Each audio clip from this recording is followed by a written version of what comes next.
नमस्कार, the news post देख रहे हैं आप और मैं हूं आपके साथ आदित्य। झारखंड की सियासत इन दिनों गर्म तवे पर है। हर तरफ नेताओं की रैली और सभाएं हो रही है। लोकसभा चुनाव को लेकर नामांकन का दौर भी जारी है। आज धनबाद सीट से कोयलांचल के टाइगर कहे जाने वाले विधायक ढुल्लू महतो ने भाजपा की तरफ से अपना पर्चा भरा। हम बात करें अगर धनबाद की, तो कोयलांचल की राजनीति कोयले की चमक से ही चमकती है और विधायक ढुल्लू महतो भी इसमें अलग नहीं है। उनकी राजनीतिक पृष्ठभूमि की बात करें तो टाइगर फोर्स से राजनीति की शुरुआत करने वाले विधायक ढुल्लू महतो आज भाजपा के चहेते हैं।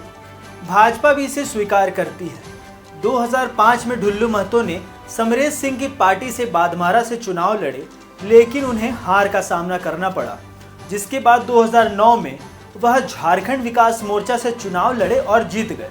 फिर 2014 में बीजेपी में शामिल हो गए। वैसे ढुल्लू महतो को राजनीति में लाने का श्रेय दिवंगत नेता समरेश सिंह को जाता है। समरेश सिंह ने ही उन्हें टाइगर की उपलब्धि दी थी। उसके बाद ढुल्लू महतो ने टाइगर फोर्स का गठन किया। यह टाइगर फोर्स आज भी चल रही है। ढुल्लू महतो की प्रारंभिक शिक्षा उत्क्रमिक मध्य विद्यालय तुंडू से हुई।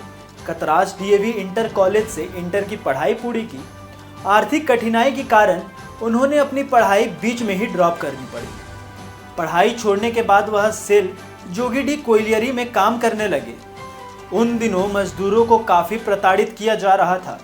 मजदूरों की प्रताड़ना उनसे बर्दाश्त नहीं हुई, जिसके बाद ढुल्लू महतो मजदूरों के हक और अधिकार की लड़ाई लड़ने लगे। देखते ही देखते मजदूरों के दल में वह राज करने लगे। फिर उन्होंने मजदूर राजनीति में भी प्रवेश किया। मजदूर संगठन से जुड़े, लेकिन कोयला लोडिंग में दबंगता के आरोप उन पर लगते रहे।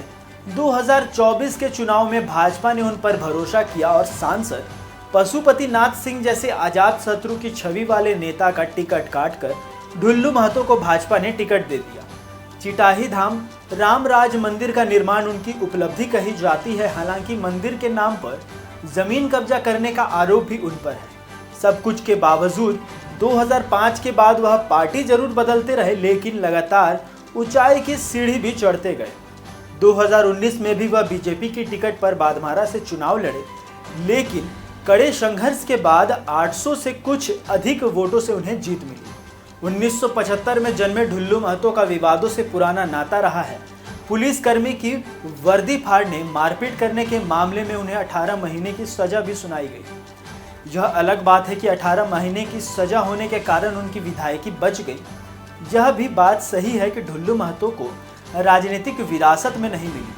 चाहे जिस भी रास्ते वह यहाँ तक पहुँचे, उसमें उनकी खुद की मेहनत है, लेकिन आगे बढ़ने के क्रम में उन्होंने अपने दुश्मनों की भी एक फौज खड़ी कर ली है। प्रदेश कांग्रेस के कार्यकारी अध्यक्ष जलेश्वर महतो सहित कई लोग उनके विरोधी बताए जाते हैं। गिरिडीह के पूर्व सांसद रविंद्र पांडे भी उनके विरोधी कहे जाते हैं। फिलहाल निर्दलीय विधायक सरयू राय उनके सबसे बड़े विरोधी बन गए हैं। लगातार उनकी कमजोरियों को सार्वजनिक कर रहे हैं और उनके राजनीतिक इतिहास को आपराधिक बता रहे हैं। हालांकि रंका से राजा बनने की कहानी तो आपने फिल्मों में काफ़ी सुनी ही होगी, लेकिन कोयलांचल की धरती पर तो टाइगर ही राज कर रहे हैं। फिलहाल द न्यूज़ पोस्ट में इतना ही। ऐसे ही राजनीति से जुड़े तमाम खबरें हम आपके बीच लाते रहेंगे। तब तक के लिए देखते रहें द न्यूज़ पोस्ट। ठीक है।